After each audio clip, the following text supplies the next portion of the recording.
Hello everybody, this is Amanda. Let me just get the camera angle right. Hold on.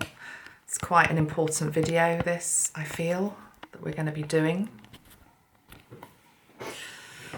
Okay, it is, let me put a date stamp on this. It's Friday the 17th of April 2020. And this is not the video that I thought I was going to be making this morning when I sat down to make it. I thought I was just sitting down to do a daily update video along the lines that I have been doing. And indeed, there are things that I would have liked to have mentioned. One being, I will just mention, Captain Tom Moore, £17.7 million he's raised as of today for the National Health Service. He's aged 99, he's a complete and utter hero. As Prince William called him, he's a one-man fundraising machine, and he absolutely is. True hero. Thank you, Captain Tom, for bringing in an energy of just showing what the human spirit can do when it's at its very best. Anyway, I might talk more about him another day, but this morning has been taken over by what I can only call a magical mystery tour. Now, those of you that watch me regularly, I actually use those three words in the last video that I made. I can't even remember in what context I made them, but maybe they hold a lot of power. They do hold a lot of power because I've been taken on one this morning, and whatever I have ended up calling this video probably won't do it justice, because we're going to be looking at some pretty big subjects, but all of which come under a particular umbrella. And I think I'm just going to take you through what has happened and the order in which the information has come through. And then I'm going to piece it together with you. I'm literally telling this story for the first time in front of you. And I will be adding to what I've already been given by my guide, who is Archangel Metatron. There seems to be something coming through as a theme linked into whistleblowers through the ages. And, but it's more than that. It's more than that. So let me just tell you the first thing that happened today. First thing was I decided to put on this very red shirt, and the camera might not do it justice, but this is almost, it's almost fluorescent, the colour of this shirt in real life. And I put it on because I thought, I'm going to do a video, I want to cheer people up, let's put a bright colour on. It's a grey day, it's raining, it's not particularly inspiring out there. And then I flicked through the news, and my attention was drawn to this, which was seen in the skies yesterday. I think it was yesterday, certainly within the last 48 hours. This was reported to have been seen over the skies of Cambridgeshire in the UK. And I will just read the little story that goes with it, but then I'm going to tell you what I heard, which is nothing to do with what actually the official story is. So, a burning object, I'll just put it up here, a burning object was spotted spiralling through the night sky for up to 20 minutes before it hit the ground. Jerry Underwood lives on a canal boat in Cambridgeshire, and he saw the object at around 8 p.m. on Wednesday. Now that's actually really important that it was Wednesday. Let me just make a note of that, because I'm going to go on to talk about the Titanic, believe it or not. It's tied into all of this as well. So this was seen on Wednesday. He says that they were sitting outside having a small fire when he noticed the trail across the sky and decided to photograph it. He said it looked very like a thick chemtrail to start with. It looked like a short, skinny cloud, wasn't moving quickly. Pretty sure it wasn't a meteorite because they're gone in seconds. Wasn't a shooting star because they're used to seeing those. This was coming down very slowly and spiraling, and it then started to glow orange as it sort of got nearer to Earth. It went in, or nearer to ground level. It went from that bright red to this sort of orange energy as well. So red and orange. He said there were flames coming out of the back of it as well, which was very unusual. And the unidentified object left a huge trail in its path, and it took about 10 to 20 minutes to fall to the ground. He says eventually the burning mass disappeared behind a line of trees in the distance. The sheer size of it is what got me. When you look at the pictures, they show the trees in the foreground, and it's way beyond that. It was very, very big. It landed beyond the horizon. That's how big it was. We couldn't see the land. So the official explanation from somebody at the Royal Astronomical Society says that the photograph is most likely a contrail from a high-flying jet. So that may very well be a rational explanation, it may not.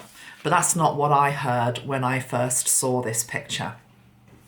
What I heard was that, this was Metatron, he said symbolically, it's like, he showed me, you know what, one of those, it's the Titanic. I don't know whether the Titanic had flares that they set off, but, you know, modern day ships, when they get into distress, they send off a flare to show that they are in distress. And I was being shown this as a flare, effectively. Again, it's energetic, an energetic flare that was being sent out by something. And I would say this is actually all of us, humanity and Mother Earth. And I heard the words SOS went with it, SOS. Now, the fact that this was seen on the 15th of April, what I then discovered was this man, who I've never heard of before, because the Titanic basically sank in 1912 on the 14th to the 15th of April, which is the same day that we see this in the skies above the UK. And I am linking it to an SOS flare. So there's something tied into the Titanic, but again, this is all very symbolic. It's almost as though Archangel Metatron is giving us symbolic pictures, and we're being asked to piece the pieces of the jigsaw together to try to arrive at the overall message, which is many. I'm just trying to tell you how the story developed. So I see this, I hear SOS, I hear flare. I then am taken to the energy of the Titanic, and that's how I discover this particular man. This particular man, who was called John George Phillips, was the ship's senior wireless reporter who tried to save the Titanic and all those on board by transmitting pleas for help until the ship lost power and sank. So if those of you that have watched the film, you know, with Kate Winslet, this guy, I can't remember who he's played by, but he's part of the story on the film because he was a real character. He stayed tapping away, trying to raise help, even though there was no help in the immediate facility. And he's said to have been the voice of the Titanic. So in many ways, you could say he was one of the first to try and shout out a call for help to those that were on a ship that was obviously sinking. Now, the ship that is sinking today feels as though it's very symbolic of old 3D Earth that is sinking, okay? It had come into my awareness this week that there was this anniversary of the Titanic. I also, one of you on my channel, thank you, I can't remember who you are because you mentioned it months ago, there's always a divine timing for when these messages come through.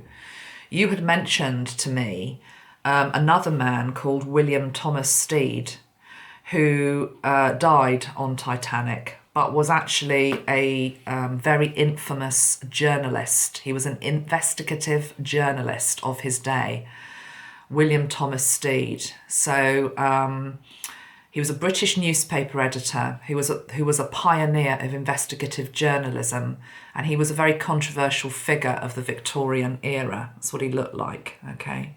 Just to bring his energy in. Now, the thing about him is that he campaigned and he fought for children that had been sexualized at a young age. And it says here that he was one of the things that he helped to do was basically campaign for the age of consent to be reduced from the age of 13 to 16. And it was actually put into law. It was called the Stead Act. Now, again, you know my views. I'm not going to go into all the conspiracies that are out there at the moment and all the what's out there. I'm not wanting to do that, but I'm very aware, of course, like all of us are, that one of the things that needs to come up to be looked at for the healing of our planet is for the abuse of children, which has been happening for millennia, to be brought to light. So I feel as though there's something here about SOS, the ship sinking, and it's like William Thomas Stead coming back in here as an energy to help us, to actually give us strength to stand up for children's rights. Now, this is a very big message linked into, just looking at him here, look at his eyes. He was a real way shower, this guy. This is linked into many things, actually. I want to actually broaden it just to the sexualization of children generally, which is that we are all growing up in an era as well where children are increasingly treated as sexualized objects. And you see that in film, you see it in the deeds that happen in our society, both hidden within the deeper parts of society, but also within the family home sometimes, often, in fact. Most abuse of children actually happens within the home, which is a terrible thing. But it's also to do with just wanting to preserve the childhood of children and for them not to grow up, for them not to feel that they have to grow up too quickly. And the fact that we live in a very sexualized society, advertising, anybody that knows anything about advertising, sex is one of the things that sells. And I feel as though the ship going down here is very symbolic of these are times where we're needing to come up with a new narrative in terms of bringing back an age of innocence and purity linked into our children. So there's a bit of an SOS linked to that. I want to go on and I might come back to him. I just want to tell you how this story has developed over this morning. So from that to this guy, who's the first to sound the alarm, to William Thomas Stead,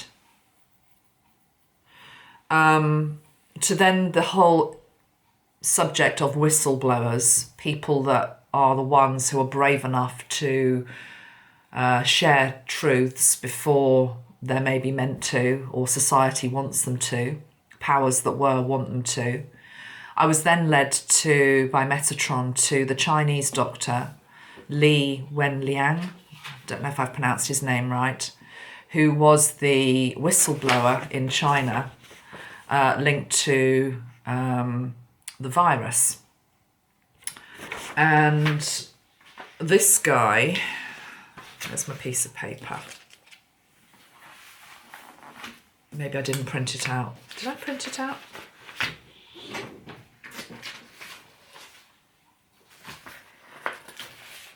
Yeah, here we go.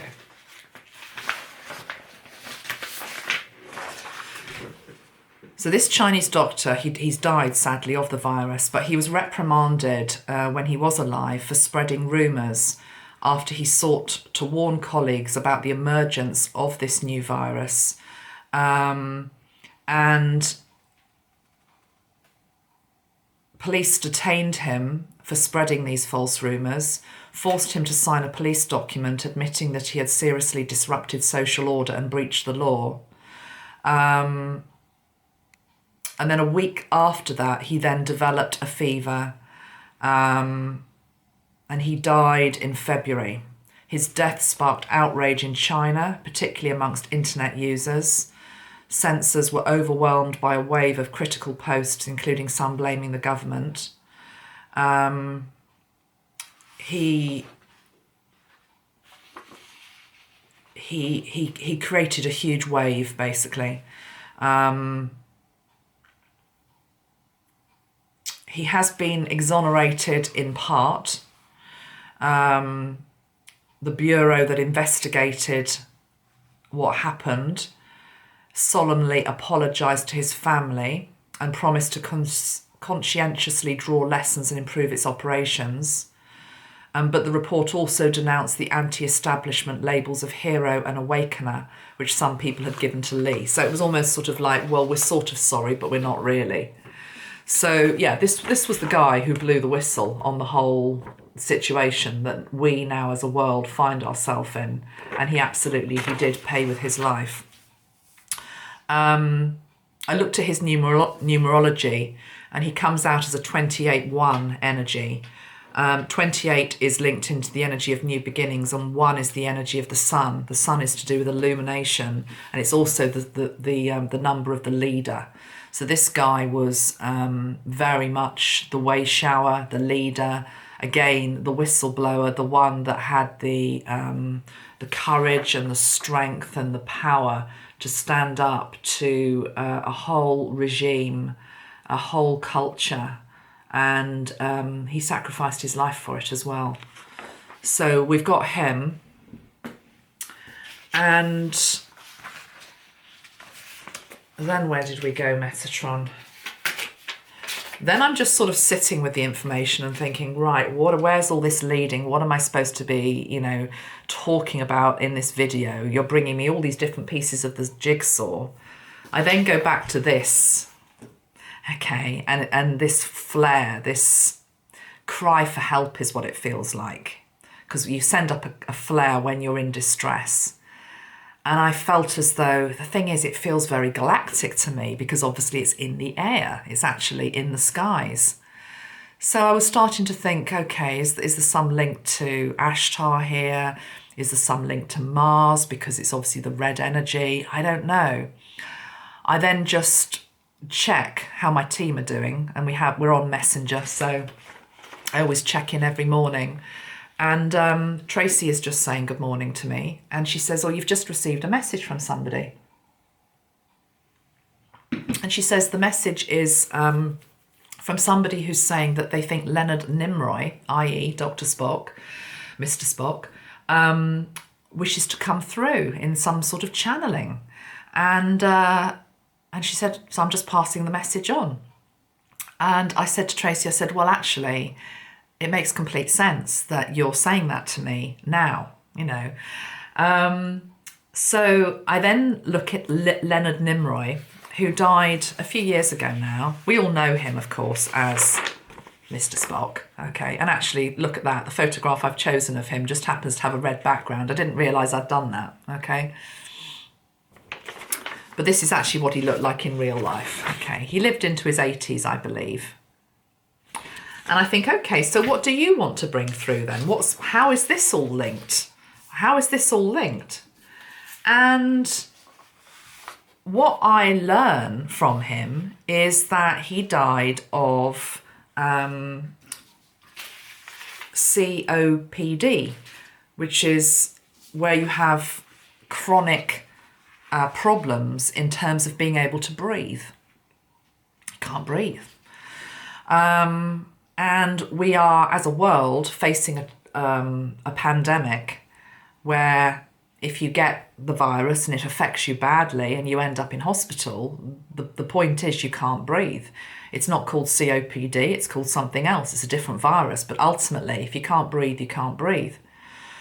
And so I'm going to tune into him in a moment. But what I was picking up from him straight away was he took me back to this scene. And if we look at it, you can see the trees. This came down over a forest. And I'm reminded of those fires that we were all seeing last year, of the rainforests that were burning. And of course, we need the rainforests for the oxygen, for us to be able to breathe. Bella agrees. We need the rainforests. Hold on a minute.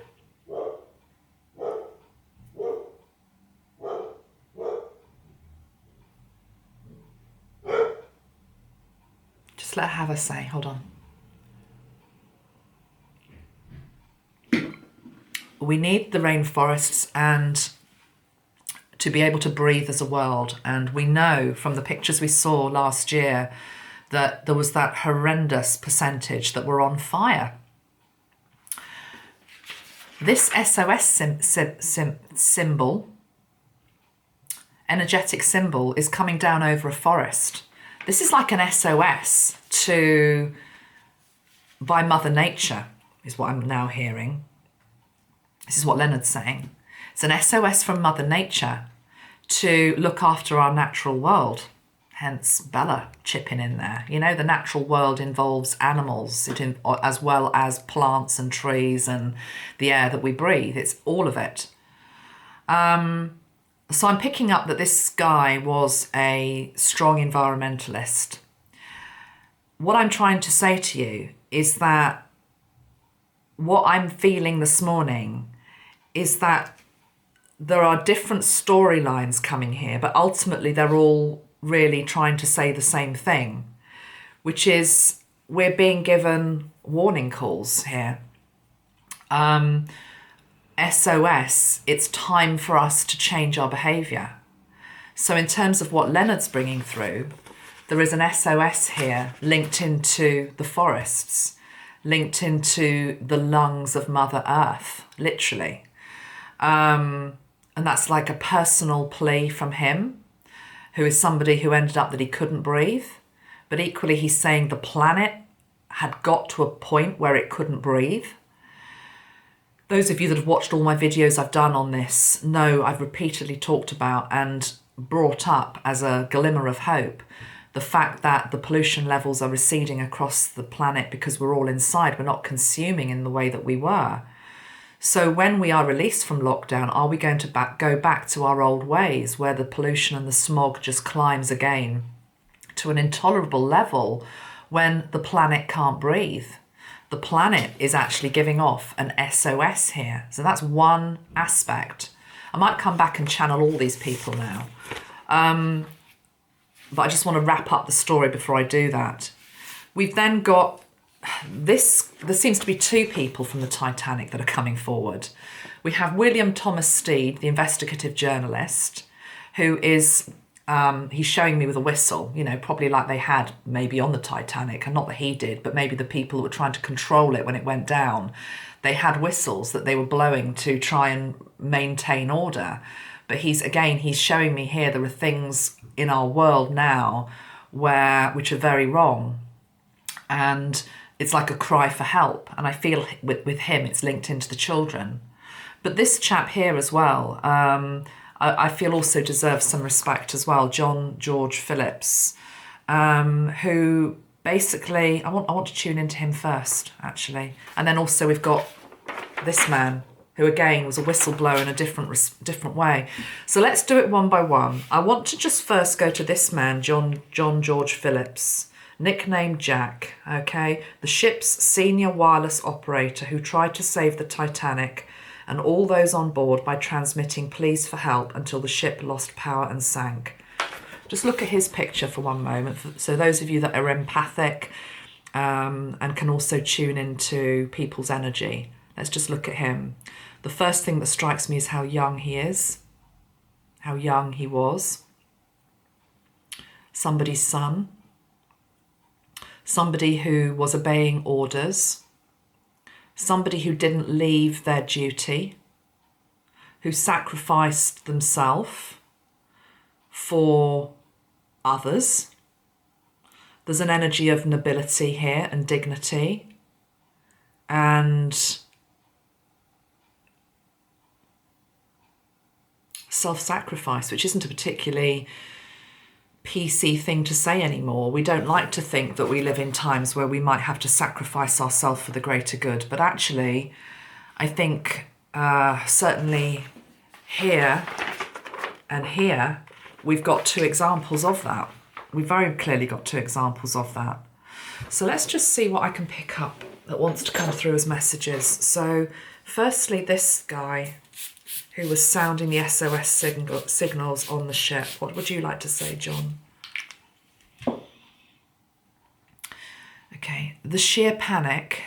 I'm tuning into the sheer panic that was all around me. But yet within that time of panic and chaos and stress, I was able to remain calm. He's showing me being able to maintain great calmness and stillness and strength in the eye of the storm.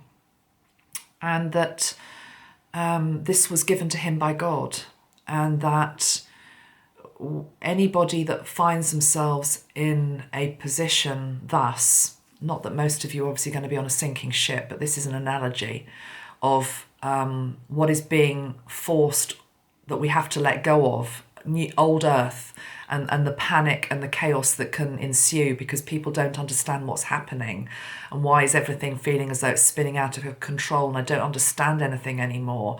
I'm frightened. I don't understand this. But John here is saying that again, it's this energy of just God will give you the strength that you need when around you others may be panicking. And I'm just being shown this energy on the ship at the time. I'm taking it away from the film. I'm just trying to tune into the actual ship, the actual Titanic as it was sinking.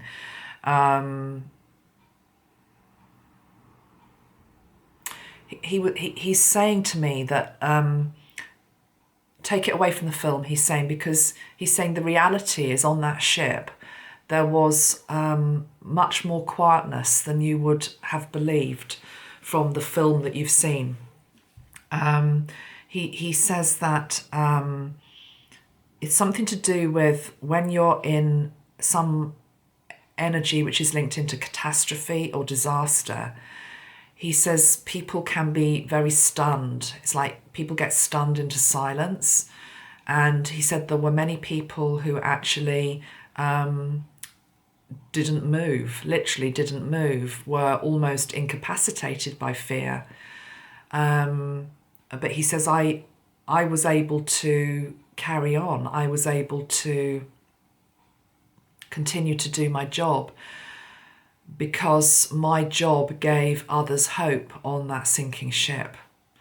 So there's something coming through about the importance of hope, even in the darkest hour, and that we should always endeavour to do our best. There are times when actually the greater need is more important than your own. And he says that isn't a particular popular thing to say maybe in 2020, but it's almost like this old-fashioned sort of value that's coming back. There's a theme coming up here. I'm feeling energetically with all these whistleblowers, which is to do with the greater. There's a greater need sometimes than just ourself. But when you are called to be the one who is a way shower or a whistleblower, you are given the strength and the protection to do that. But I'm just, I'm tuning into him, and he just seems so young in that picture. There's such a, just look at his energy. Just look how young he looked. But yet the strength that he had to just maintain his position and his post. And he did it for the greater whole, the community that were on that boat. And he gave many people comfort in their final hours, as well as those that survived. So that's his energy. William Thomas Stead, I just need to get his photograph up again. Hold on. Right. I mean, his eyes are just like, can you see it? Can you see that? You see his eyes? He reminds me of Darwin. He's got a look of Darwin. I'm feeling Charles Darwin energy in him.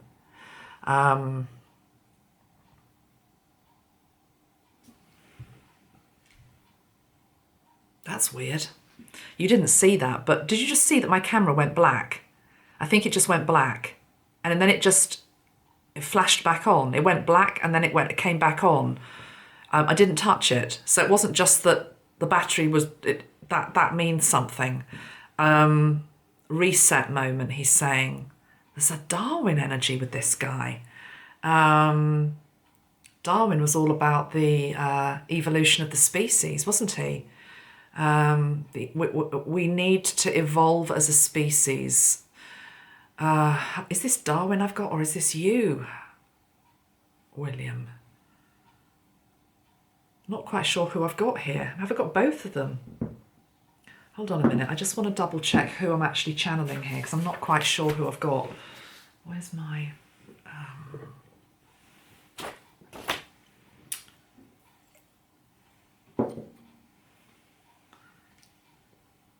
Is this Charles Darwin?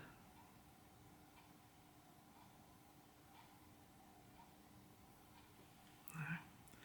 Is this William Stead? No, this is William Stead. Okay, it's not Charles Darwin. Okay, it's just there's an energy of Darwin within William Stead for some reason. Don't ask me why. Okay, William Stead. Apologies, William. This guy's interesting. He's also got an energy of Einstein about him. I'm now picking up the energy of Einstein with this guy as well. Einstein, Darwin, relativity, the theory of relativity. Was that Einstein? Was that somebody else?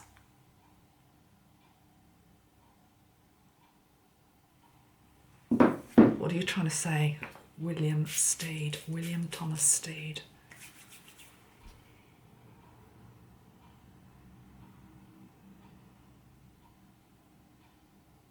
The importance of truth. Diligence. Diligence needed in the search for truth. A plethora of misinformation, disinformation on all sides. An avalanche. Not knowing who you can trust. He wants to speak up for the profession of journalism. And he's quite angry. Angry's not quite the right word, but outspoken. I'm going to say outspoken. He feels very outspoken in that he wants to stand up for his profession of journalism and that it has been tarnished. And he's wanting people to realise that there are still very good investigative journalists out there now. Indeed, within the mainstream media as well. It's as though we've got to a position whereby we're throwing out the baby with the bathwater. And we are just assuming that within all of the mainstream media, every single apple is bad. And that is not the case, he is saying. He's saying there's a lot of people at grassroots level who are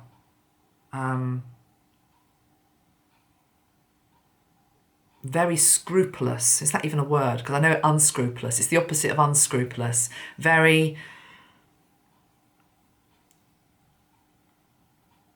exacting in their standards. There are also people from the past, and I'm talking within the last 5, 10, 15 years, who have been sitting on truths that now the world is becoming more ready for. He says it takes a very special person to have uncovered truths and to have to sit on them because the time is not right yet for them to be revealed. Everything gets revealed in divine timing. but don't diss the whole profession of journalism. There is an even greater need now to respect the trade. He's talking about, it's like he's encouraging a new industrial body, for want of a better word, that needs to be created to stand up for the rights of journalists worldwide who wish to speak the truth.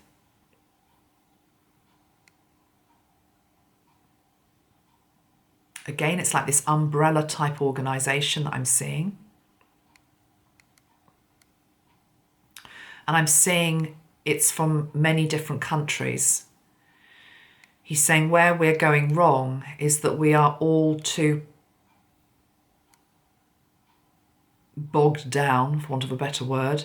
That's not his words, that's the way I'm trying to interpret it. In our own country's representation of fact, which is often fiction. So multiple news sources from multiple countries is what is required.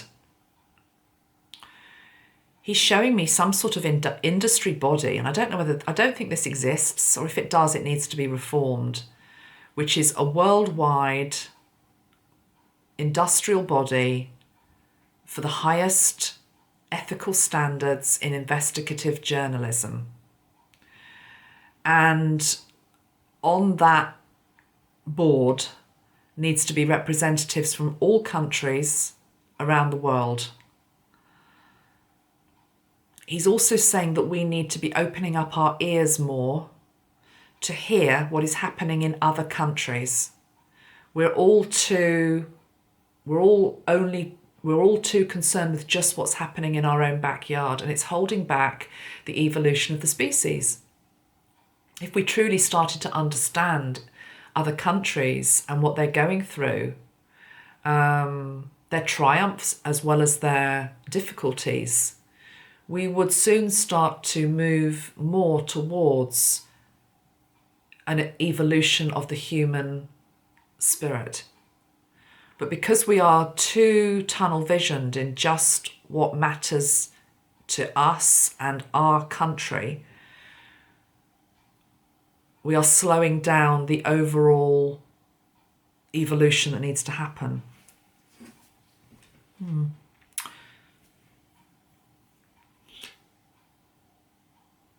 What would you be campaigning for now, William, if you were around? So he campaigned before. I'm sure he campaigned on all sorts of things, but I've talked to you about the lowering of the hiring of the age of consent. So he has a special place in his heart for the protection of children. God,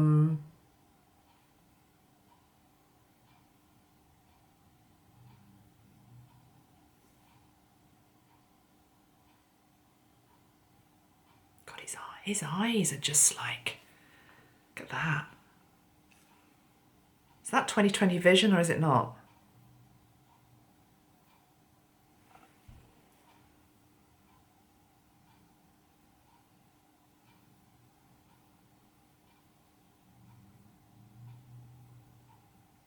Just being able to see the truth.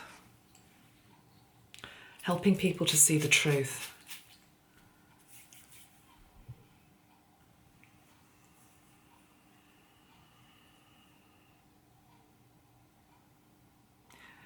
Something along the lines of helping people to see the truth of the impact that their lives can make, the impact that one life can make,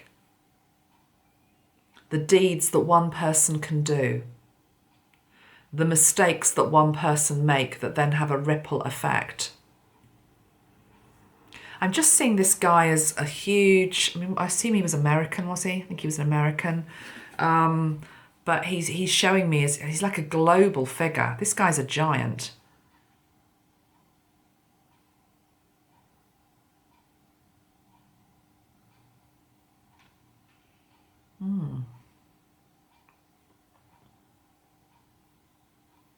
Oh no, he's English. He's English. There's a monument to him in New York City, though. He was a newspaper editor. Okay, that makes sense now. Okay. Stead's new journalism paved the way for the modern tabloid in Great Britain. He is considered to have influenced how the press could be used to influence public opinion and government policy, and advocated government by journalism. He was known for his reportage on child welfare, social legislation and reformation of England's criminal codes. Okay, so how do you tell me about the tabloid press? It's an insult to my memory, is what he's saying. The tabloid press is an insult to my memory. It is not what was intended. It was intended to be a means for news to be distributed quickly, succinctly, truthfully to the masses. It has become a piece of entertainment, is what he says, a piece of entertainment with a few truths thrown in.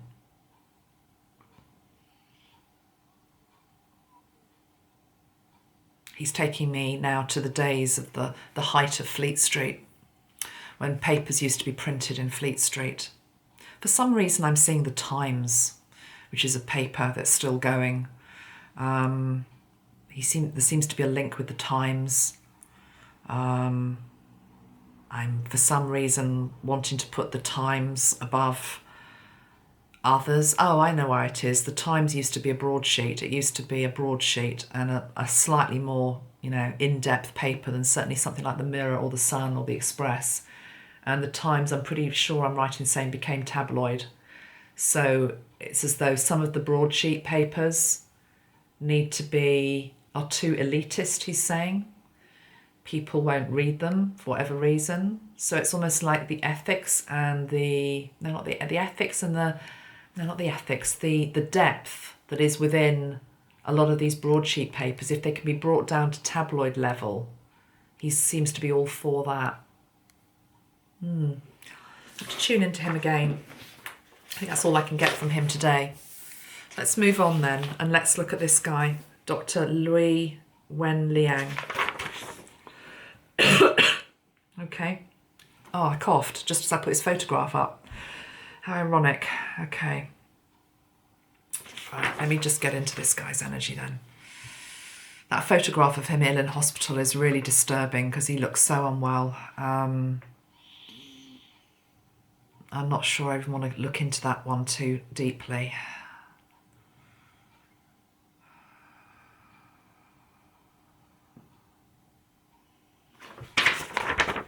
Healthy and unhealthy. I'm hearing what they did to me. What they did to me. I'm getting a sense that he might have been deliberately infected, and I know that's a very controversial thing to say. What they did to me. Is that what you mean? What they did to me?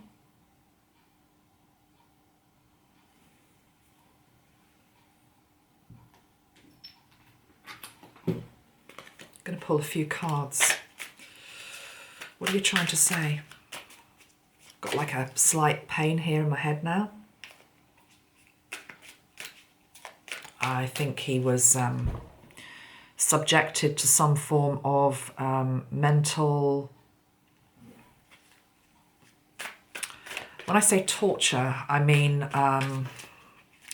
there are weapons that all governments have that we don't know about, where they can target us. I don't mean the average man on the street. I'm not even going to get into that. I'm talking about this guy. Yeah. He was forced out into the cold. He was forced out into the cold by the establishment, by the government. He was discredited. He was dismissed. His reputation was tarnished. I wanted to say they did something to him. I wouldn't be surprised if they infected him in some way. something here about the mind though as well. They got into his mind somehow. There's a correlation, he's saying, between the mind, body and the spirit, which all doctors know, of course. They weakened his mind in some way, so he was more susceptible to succumb, not just to the virus, but to then not be able to fight it. Okay? He's showing me a weakened mental state. Something they did here. They weakened his mental state so that the 3 layers of his body couldn't fight it off as well as it could have done if he hadn't been energetically interfered with. There was energetic interference directed at him, literally like a weapon, a mind energetic weapon. He was left out in the cold. What else do you want to say?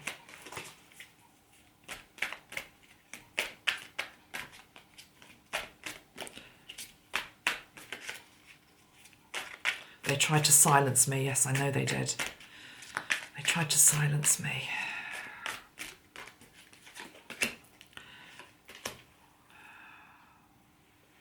Justice will come for this guy. I don't know when.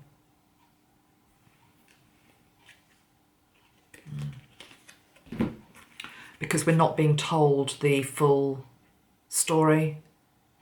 We're still being lied to in terms of what's coming out of China.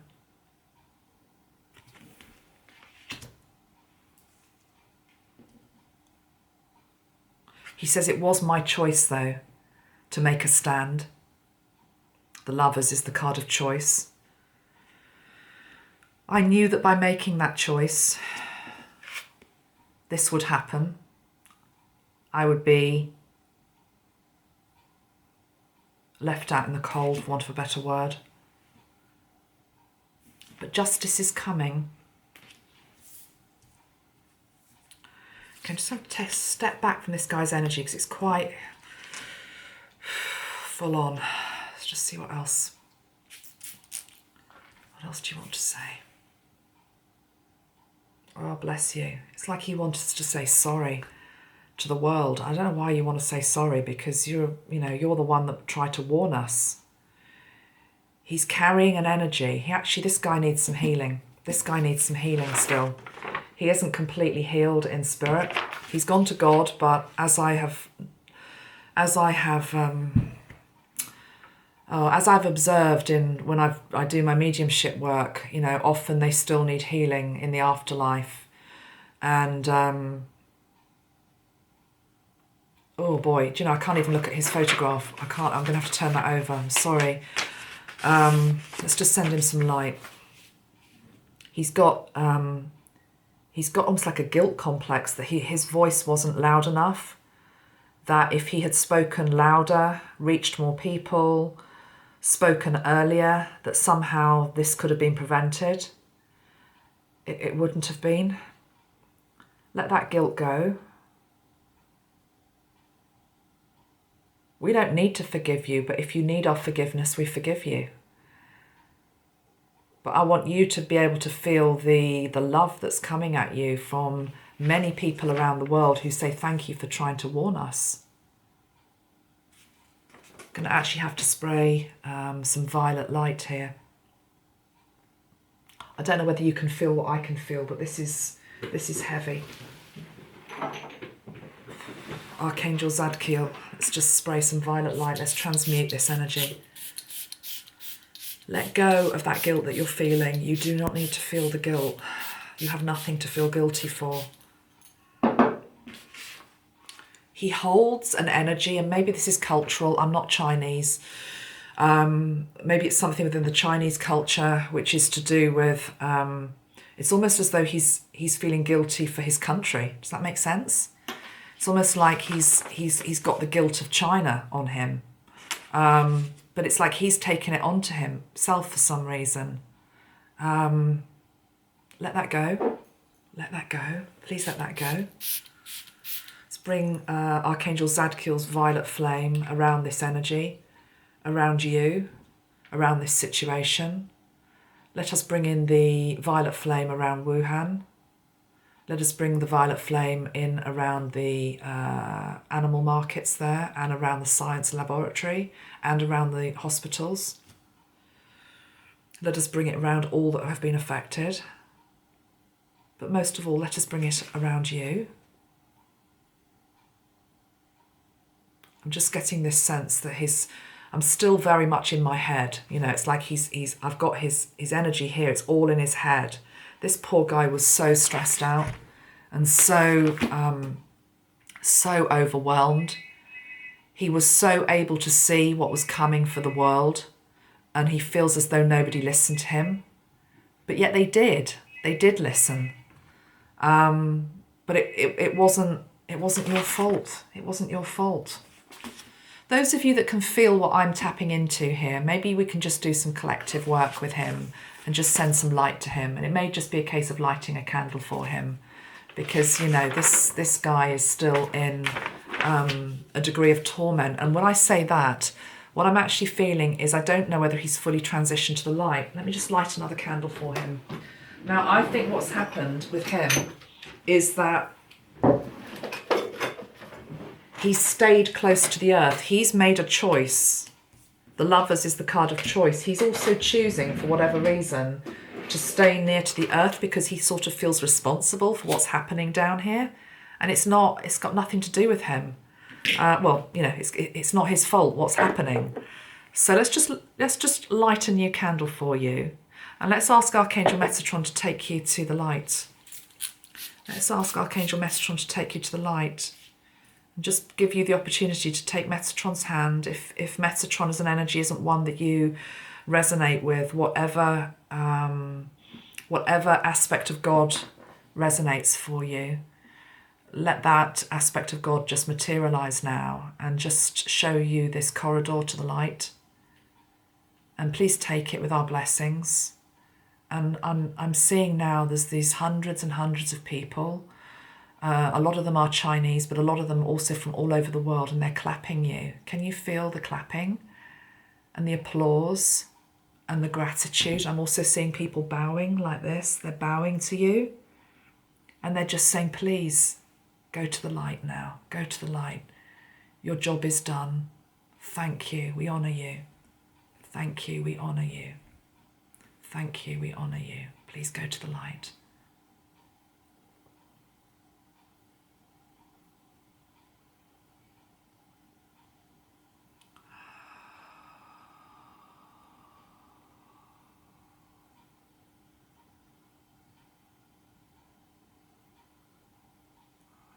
He's 90% there. He's looking back still. He's worried about his colleagues that he's left behind. Can we just put the Godhead around your colleagues and your family? See them well. See them okay. See them protected. See them protected. That's what he's worried about. He's worried about the people he loves being protected. That's why he's stayed more earthbound. Okay, you don't have to fully go to the light if you don't want to. You can stay 90% along that corridor. Is that where you would like to stay? Yeah, okay. So right, there's like a bench that's been put there for him. And the only way I can describe it is it's as though here is earth, here is heaven, or whatever you want to call it, the other dimension where we go to when we die. And he was sort of like really close to earth still. And what we've managed to do there is he's walked 80 to 90% along the tunnel of light, and he's now just sitting outside the gate. But the beautiful thing is I can feel all this light coming through the gate for him, warming him, healing him. He wasn't receiving the healing he was needed. That's why he wasn't. I couldn't understand why he was still in such torment when he should have gone to the light. He hadn't fully gone to the light. He's now 90% there. He's wanting to keep an eye on his family and his colleagues, and that you have to respect that. That's his sole decision. But that gate is wide open for him anytime he wants to fully transition in. This does not mean, guys, that he's in hell, okay? This does not mean that he is in a bad way. This is something we need to understand in terms of when people die. People transition sometimes literally like that within a minute. Some people take a year. Some people take a lot longer than that. The corridor, what I'm being shown now is there are angels along both sides of the corridor. You are never alone. It's literally just, it's that final step of going through the gateway, and then you're fully with God. So it's like he's 90% with God, and that's pretty blinking good. So, okay, let's just pull one more card for you. Any other message? It's like he's saying he wants people to be, there's a part of him which he loves his country, you see. He might not have agreed with the way that it was run, and the way it was run, let's just leave it at that, he says. But he loves his country, he loves his people. He says the Chinese people are good people. Page of Swords, yeah, you see he was the truth bringer. He was the truth bringer. The world, we're closing out a cycle in our world. I also feel this is for China as well. 3 of Pentacles, the creation of something new, coming in via teamwork, communities coming together. It's like there's an energy whereby he's also wanting to stay close to help educate the rest of the world in terms of who the Chinese really are, and that the Chinese aren't the enemy. He says, please don't judge us by what you read and what you see in terms of leadership. He's saying we are you. We are an aspect of you. We are human beings. We love our families just as much as you love your families. We want to work. We want to love. We want to celebrate God. We want to bring light into the world. It's like he's like a leader of the people. That's why the people really responded to him after he died. He's a figurehead, this guy, and he's going to be remembered for a long time in China. Show me what's going on in China now. What's going on in China now?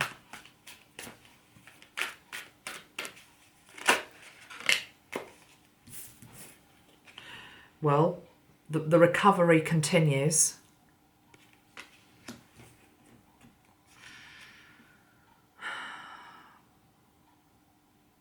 To me, this card is always a good one, but it's always sort of it almost feels like a card for the future. It's like a gateway. It's like the 1111 energy, a gateway into a possible new beginning. But it's not there yet. It's almost like he's wanting to say to his people to hang on to hope, to hang on to the belief that a new beginning can arrive. Remember his numerology, he's a 28-1. He holds the energy of the new beginning. What do you want to say about your country right now? Let's just ask the question again. Let's ask about the virus in China. Show me what's happening with regard to the virus in China. Show me what is truly happening with regard to the virus in China.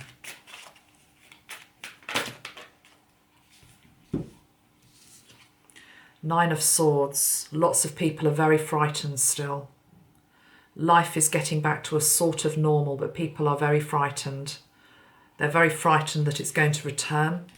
There's a lot of stress, there's a lot of anxiety. There's a lot of feeling of loss and grief. But we've got the Queen of Pentacles. This shows in every single reading I ever do for any country when we're looking at the virus. And it's the divine feminine energy. And what I like about the representation here for China is that it comes in under the suit of Pentacles. Pentacles is linked into earth, so it's grounded. It's as though it's landed. Are there any female, particularly strong female leaders in China? I've no idea. But I'm really feeling that queen sitting on the throne. You know, it's not a royal queen, of course, but it's somebody who, in time, takes a position of power. Is there another female doctor in China? Chinese female doctor. I just want to see what that comes up with. Because he seems to be drawing my attention to somebody. Okay, right. This is concerning then. I think he's talking about... This is only a few days ago, 31st of March. Dr. AI, gave an interview to a Chinese magazine. Is it her? Yeah. She's gone missing. Okay, he's worried about this lady. He's worried about this lady. Dr. Ai Fen, who went public over the spread of coronavirus in Wuhan. She's disappeared, sparking concerns that she has been detained. Right. Let's zoom in on her face. Need to be sending this lady huge energy and healing. I'm almost sort of nervous to even pull a card in terms of whether she's still here, but... okay, yeah. Her text led her co-worker, it's his co-worker. Her text led her co-worker, Dr. Li Wenliang, to raise the concerns on social media.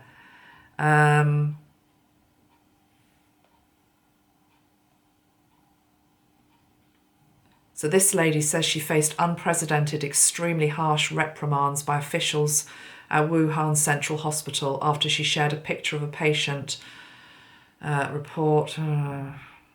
Yeah, this lady was the one who inspired him. This was the lady who inspired him. Okay, I'm going to pull a card for her.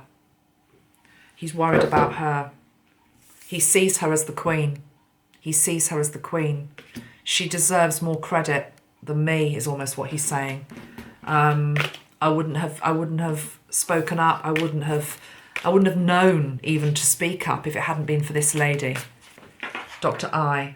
AI. She's the queen. She holds some very important energy. She's got the Chariot card and the Magician. I hope that's right. Come on, guys. We believe in timelines on this channel. Let's try and get this lady back.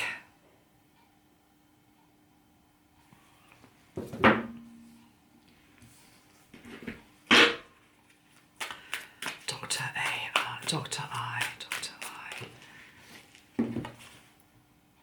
Is she okay, Metatron? God, she's a brave woman.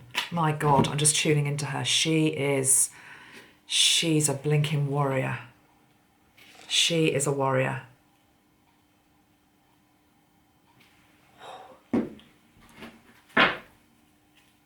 She got children? Hold on a minute, I want to see if she's got children.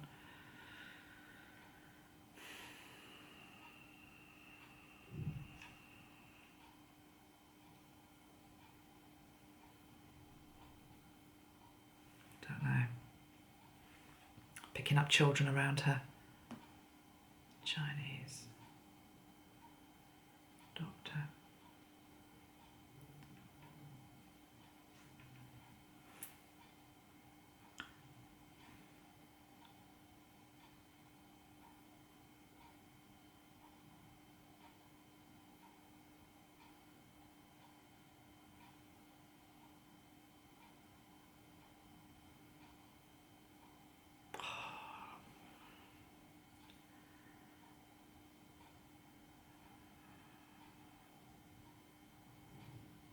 That's a better photograph of her, guys.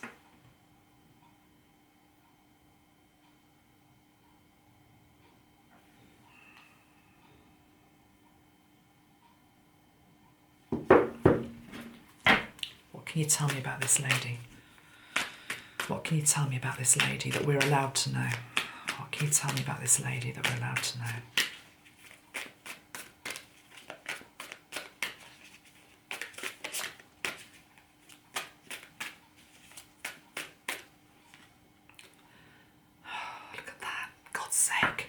It makes me angry. It makes me cross when I see this type of stuff. She's being detained. The devil energy. She's bound. Yeah, they've got her. But we have got the energy of the Fool, which is the fresh new start.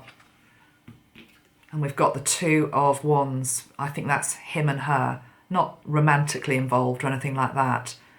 Him and her had this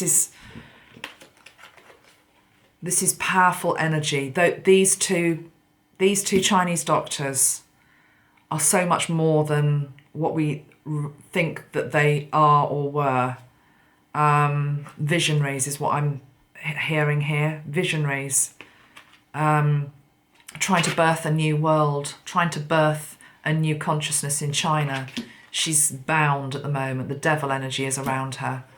But we have got the energy of the Fool. I hope that energy is one where it's in this life rather than, you know, coming in, helping from afar in spirit. We've also got the card of the Hermit. So yeah, she's being detained. She's being detained. I almost don't want to ask, is she still alive?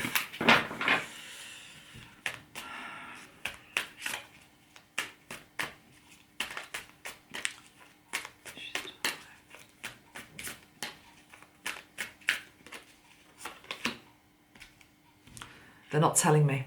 The High Priestess, something we can't see. I don't know. It's veiled. We're not supposed to know whether she's alive or not. Fair enough. I'm not going to go any further in that.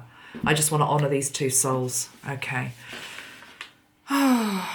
Anything else you want to say, Dr. Li, before we move on?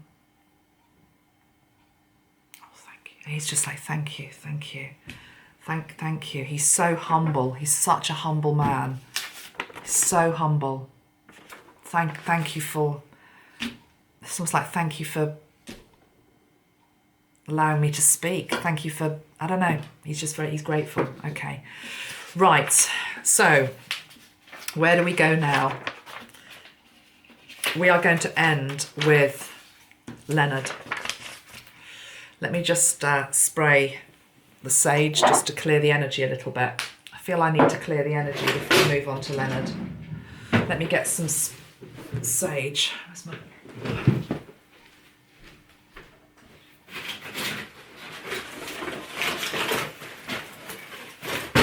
I told you this was going to be a bit of a magical mystery tour today, so I hope it's all sort of making sense, because I think there's some pretty important messages in here. But they are different messages, and you might resonate with some and not the others, but... Right, let's just put some sage on burning.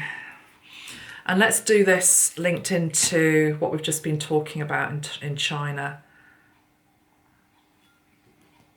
Let's just put some sage. Where's my feather?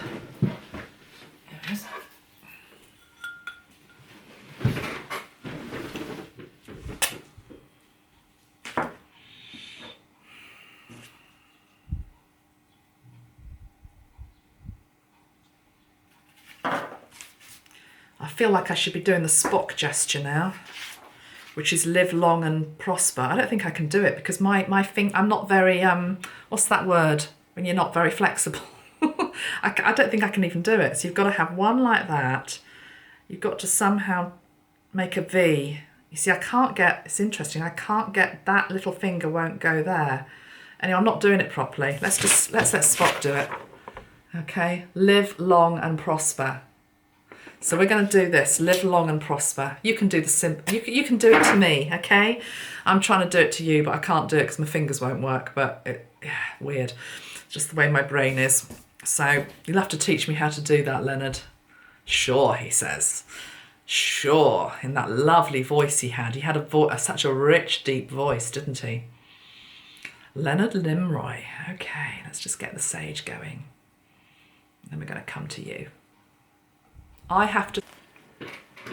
Right, my battery died, but that was good, actually. It's good to have a little break between what we've just done and introducing Leonard. Still got the sage going, so we'll keep that happening, I think. So remember, okay, how this video started, which might seem like an awfully long time ago now. It was linked into this. It all stemmed, all of these messages stemmed from seeing this, okay, in the paper, and the SOS symbol, okay? And so, yes, Leonard was talking about SOS in terms of planet Earth, the forests, all of that. I won't repeat that. I'm just going to move on now and talk a little bit about Leonard Nimoy. He was one of my heroes, I have to say. I loved Star Trek, and I loved the official, well, maybe it is. The original Star Trek was just, I grew up with it, and I loved it, and I loved Spock. Didn't know much more about Leonard Nimoy than that, to be perfectly honest, but, you know, it was pretty iconic, wasn't it, what he did.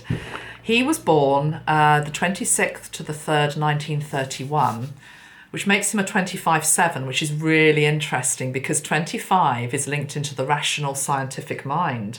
And of course, Spock was very rational, wasn't he? He was all about trying to use logic, you know, not feelings. It wasn't about feelings. It was about logic. You know, that's not logical, Captain. So I love that. 25 is the scientist, the rational mind. But then 2 and 5 make 7, and 7 is actually linked into Neptune and the subconscious, and it is about intuition and clairvoyance. So he was a character. It's almost like there was a part of Leonard Nimoy that was Spock. You know, I wouldn't normally say that because I know actors can get very funny about, you know, I am not that particular character. But I'm sorry, Leonard, I'm sort of feeling that you sort of, there was a large part of you that was Spock. Am I right in saying that? He's laughing, and he's not commenting. He's not commenting, but I'm just taking that as a yes. And it's not a bad thing to be like Spock, because wow, he was like out of this world. But yeah, 25/7.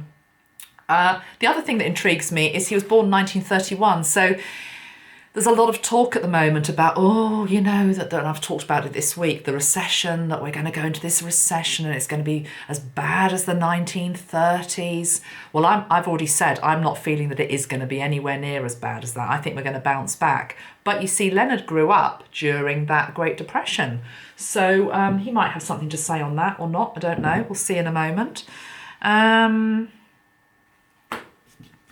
He died, I've said he already died of COPD. I think he was a very heavy smoker. I think he did actually talk about, you know, his regret at smoking. I think he smoked for decades, actually. It's pretty ironic that now I've got this, which is just absolutely chugging out loads of smoke. But, you know, hope he had a sense of humour. Let's try and tune into him. Leonard Nimoy. I bet he was fascinating to have a meal with. I would have loved to have had a meal with this guy. Look at that face, that wisdom. That deep knowing. I describe him, I'm feeling that he was somebody who had a deep sense of knowing. Deep sense of knowing. I'm not feeling he was at all flashy. I feel he was somebody that didn't feel as though he had much to prove. His work stood for itself. Not saying he didn't have any ego, because of course everybody has a degree of ego. I think he was probably a bit of a stickler for getting it right in terms of his acting. I mean, God, wow, how ahead of his time was he? Just look at this. Let me just tell you firstly about this hand gesture, because this is interesting. This is the only bit of research I did on him this morning before pressing the camera play. It says, in many interviews since the beginning of Star Trek in 1966. Oh, it started a year before I was born. Brilliant. Okay. Nimoy has recounted the origin of the Vulcan salute, which he introduced into the series. He explained the gesture that I introduced into Star Trek, the split-fingered Vulcan salute, we call it, that came from an experience.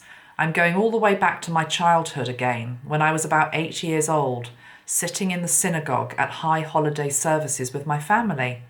There comes a moment in the ceremony when the congregation is blessed by a group of gentlemen known as Kohanim, members of the priestly tribe of the Hebrews, and the blessing is one that we see in the Old and New Testament.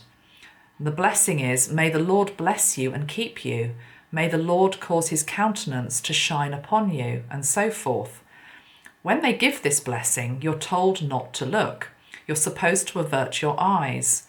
I peeked, and I saw these guys with their hands stretched out. There were 5 or 6 of them, all with their hands stretched out towards the congregation in that gesture, that split-fingered gesture. Sometime later, I learned that the shape that hand creates is a letter in the Hebrew alphabet, the letter Shin, which is the first letter in the word Shaddai, which is the name of the Almighty. So the suggestion is that they're using a symbol of God's name with their hands as they bless the congregation. So there's a lot to that symbol then, as well as live long and prosper, which I think is what he used to say in Star Trek. Okay, I'm going to try and tune into Leonard now and see what he wants to say. Where does all this go, Leonard? He says, I don't know. He said, I didn't know we were going to be talking today. No, I didn't know we were going to be talking either.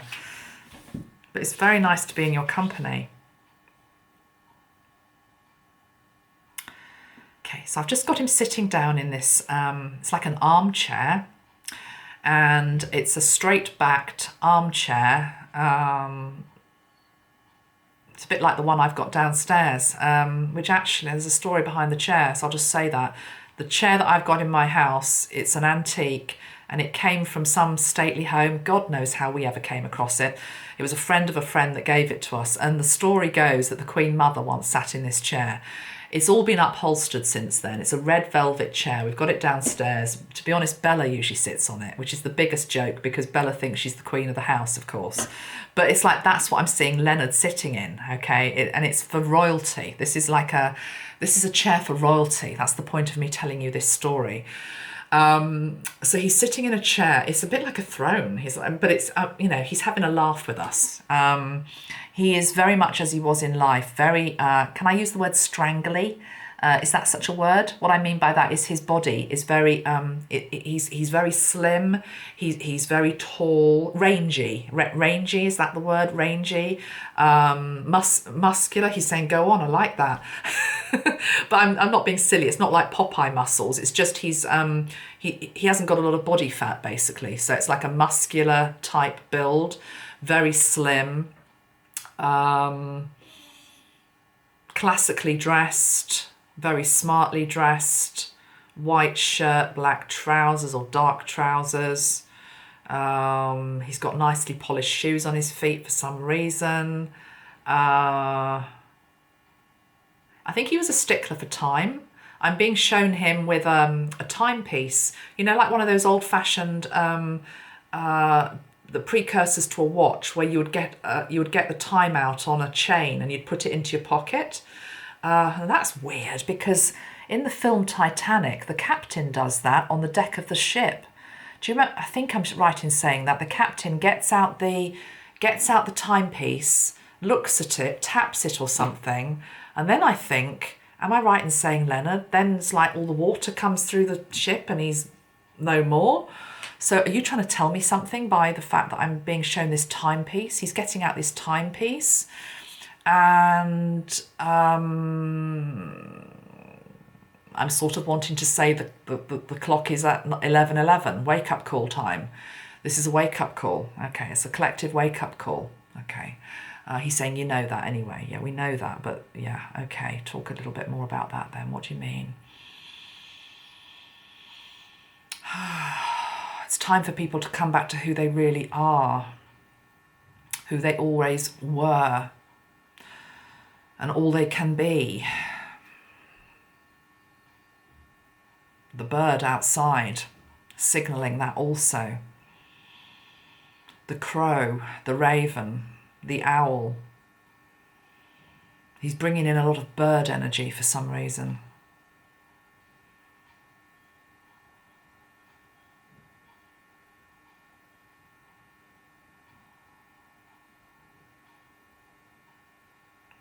He's wanted me just to walk around with you. Hold on, this is very bizarre. I've never done this before in a video. I've got to turn off a buzzing noise and I have to walk around the room to do it with you.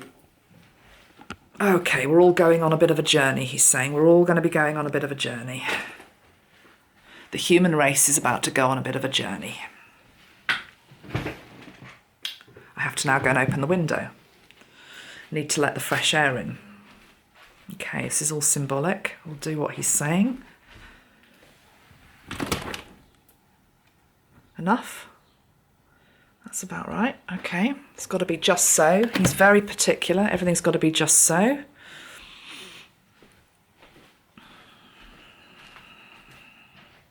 Was he very into movement? Tai Chi, something like that? I'm seeing him as somebody who could have been very good at something like Tai Chi or martial arts. I don't know.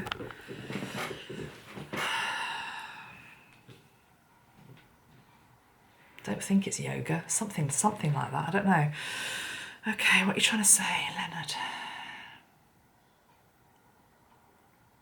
It's time for people to start using their brains a bit more, he's saying. The era of awakened heart consciousness is good, but the power of the mind and the brain. Time for people to start using their brains. You've been given a brain for a reason. Most people only use a quarter of their brain power. Most people only use a tenth of their intuitive ability. Most people only open up to a 20th of their potential. There is so much more in everybody. Now is the perfect time to rediscover that. He keeps showing me the brain, and I'm being shown it as very much as the organ, the brain. And the brain isn't the prettiest organ, but he's showing it to me in Technicolor. And he's now, God, he's quite graphic here. That's a bit graphic, Leonard. It's like he's cut this brain in half, but it's like he's showing me the right hemisphere and the left hemisphere of the brain. And he's saying the two have to be brought back together. The side that is masculine, the side that is feminine, the side that is creative, the side that is logical. Workings of the brain. Brain power.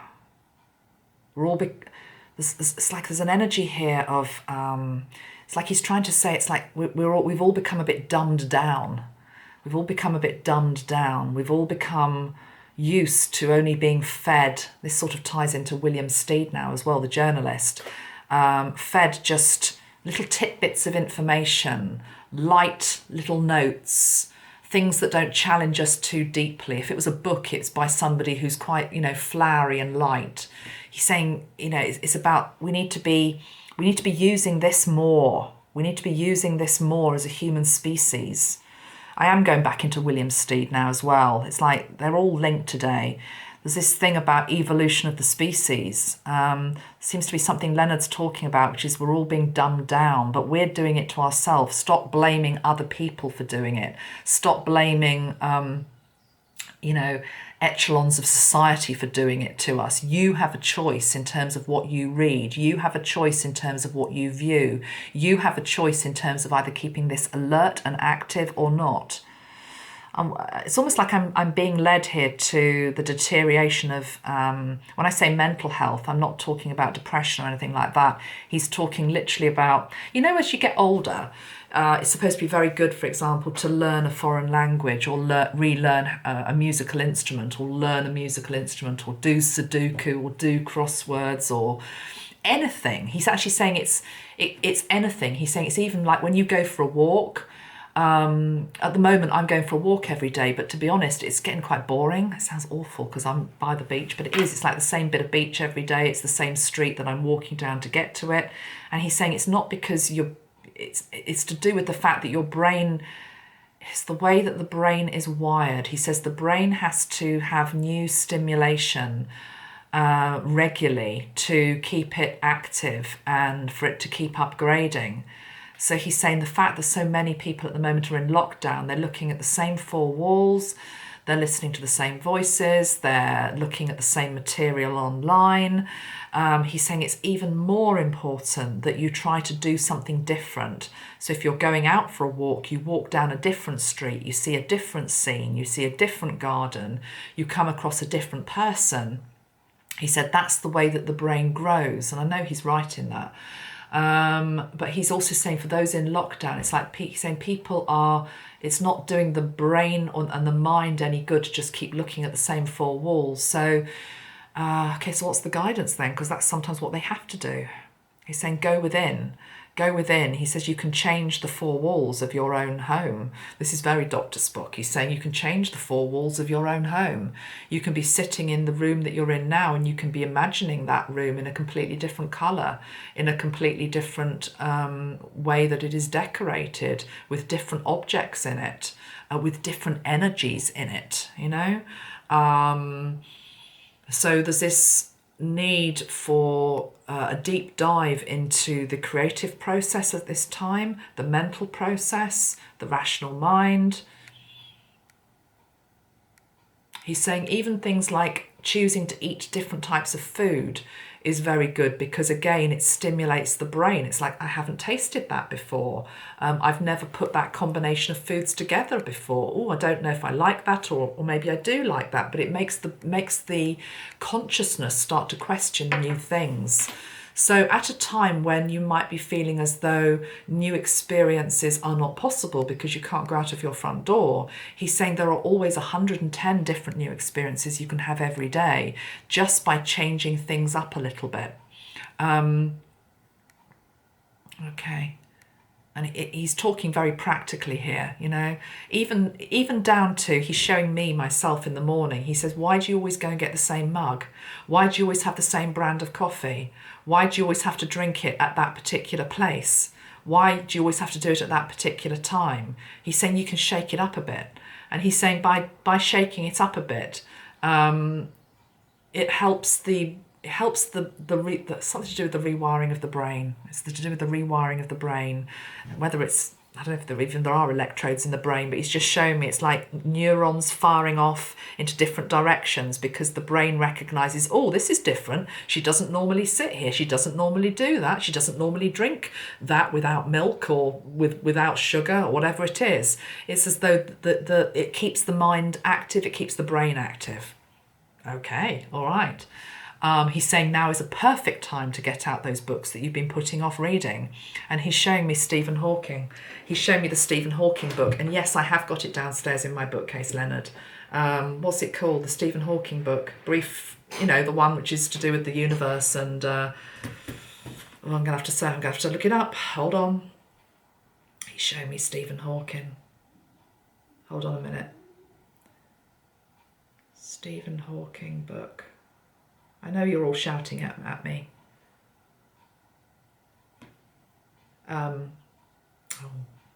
Blinking Google privacy, whatever. Hold on, go away. Already agreed to that.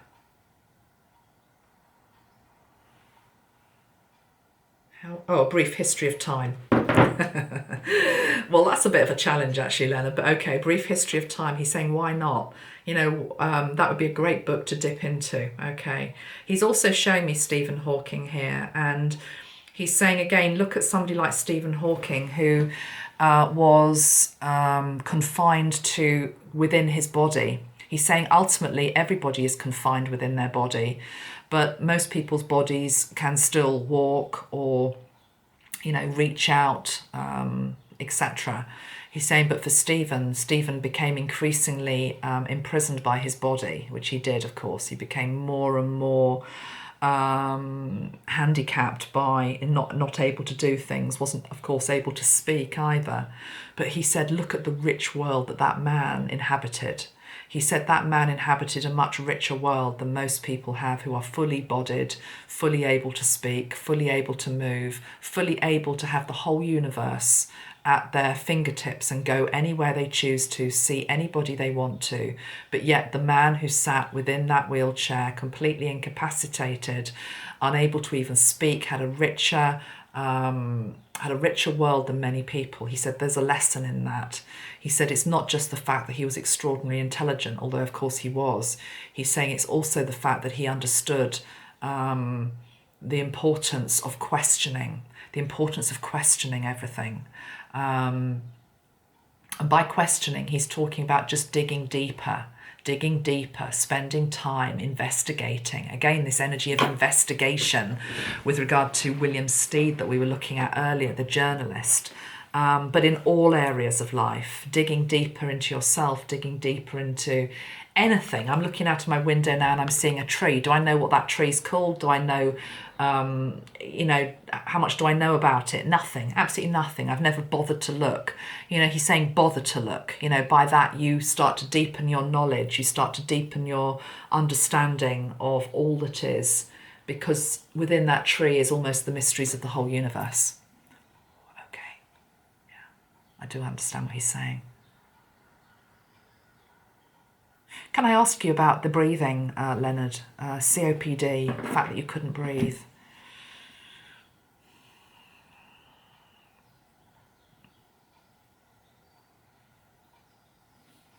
What can you share with me about that? Well, he's saying, well, it was my own fault. He's linking it to the cigarettes. Excuse me. If I had cleared my lungs out earlier than I did of the nicotine, it would have helped. It's funny, I went to pick up the sage spray, you see. Sage is about clearing. But I'm not picking up any feeling of huge regret. It's like he lived a grand life, he says. I lived a grand life. And I have no regrets, really. Although I'm getting this big lump in my throat. It's like a big lump of emotion in my throat. I do think he's saying I had no regrets, but then I'm getting this lump in my throat, and that is about communication and being able to express yourself. So I am wondering whether there were areas where he really struggled to express himself emotionally, and there were things that he wanted to say to people, but he couldn't quite bring himself to say. I think he was very stereotyped as this, God, it's really here, as this Spock, this logical, almost like robotic Spock. But yet he was a human being. I think he had a great warm heart and a lot of humour and a lot of compassion. But a lot of the times, either people didn't want to hear it, or there's something here stuck in my throat. Let's just get rid of that. What is this all about? Express what you feel. Okay, blue, anyone that can feel what I'm feeling, put your blue energy into the throat. This is just coming up so we can release it. So what Leonard is saying, make sure you express what is in your throat. He's saying you've got stuff within you, Amanda, that you're not expressing, okay, personally, and I know what that is. I know, you're right, Leonard, thank you. He's saying, but you are one of many. He says there's many people watching who have got exactly the same situations in terms of not really being able to fully express sometimes what they need to express. He's saying make sure you get it out of yourself. Okay. This balance between the logical, rational mind, which he celebrates, but equally the heart and the emotions, the balance between the two. Because in a way, if you look at the photographs I've chosen of him, it almost shows these two things that I'm talking about. We've got the rational Spock, logic, my dear captain. And then we've got, look at him. Look how lovely he looks. Friendly, warm-hearted guy. Two parts of this. To live long and prosper, I'm going to work on that. To live long and prosper, you need to have the balance between the two. He's quite intrigued by my colours. I'm looking at him here and he's in black, but I don't know whether he wore a lot of colour in his life. He's quite interested in colours and the energies that they have. He's saying, although we did have some great costumes in Star Trek. Yeah, you did. Thank you for Star Trek. Thank you so much for Star Trek. Say anything about Star Trek.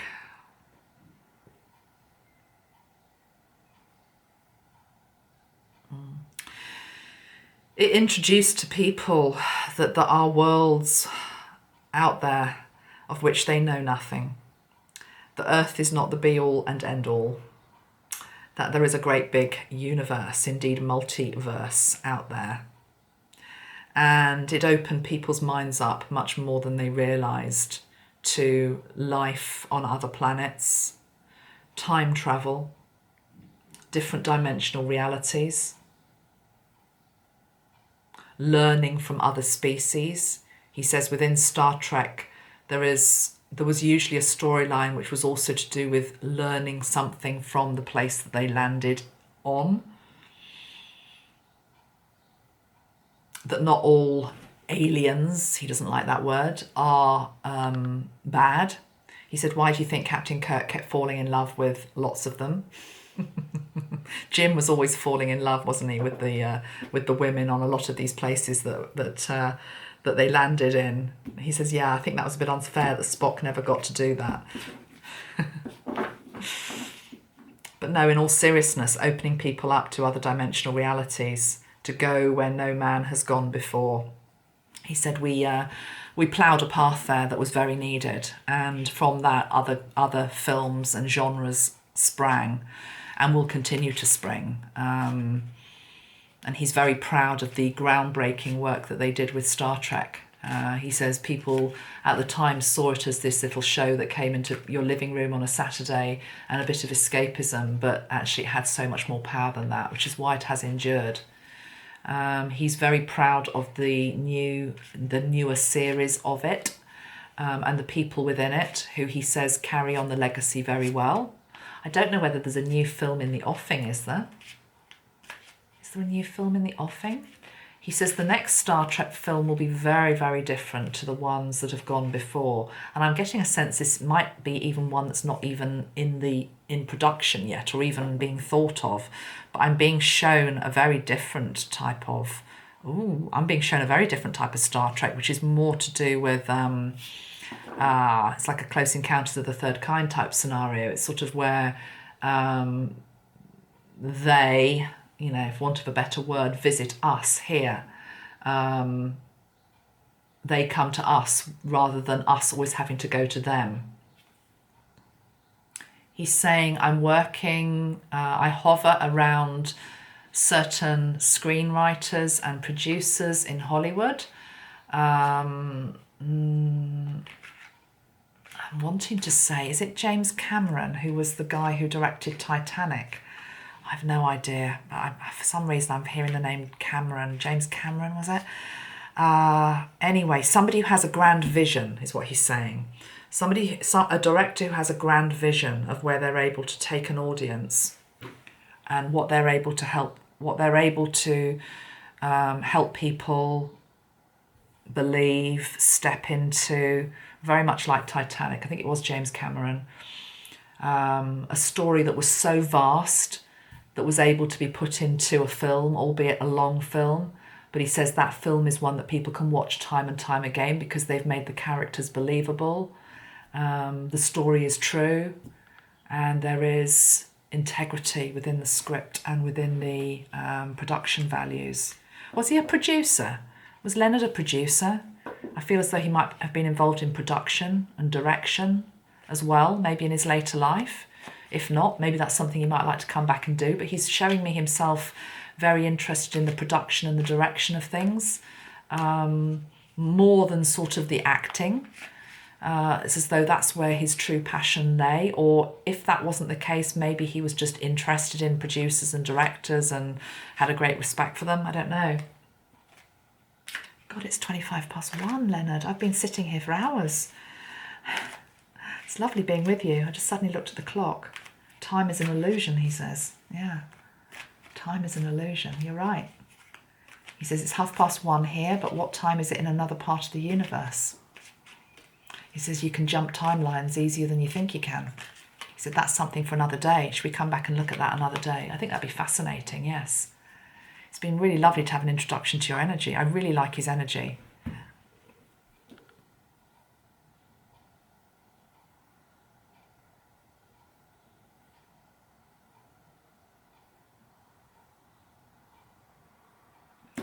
The breathing thing. I just keep going back to the forests. I keep going back to those rainforests. That's what he's showing me. I think he was a big environmentalist. I am going to leave it there for now, guys, because I suddenly started to feel hungry, and it's like, oh, I wonder why. And it is 1:30. So let's just pull one card for Leonard, and then we'll move on. Told you it was going to be a magical mystery tour today.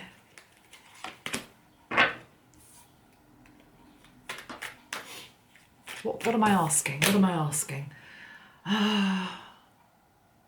Leonard, do you have a message for us at this time in terms of what's going on around the world? Ooh, yes. Hold on.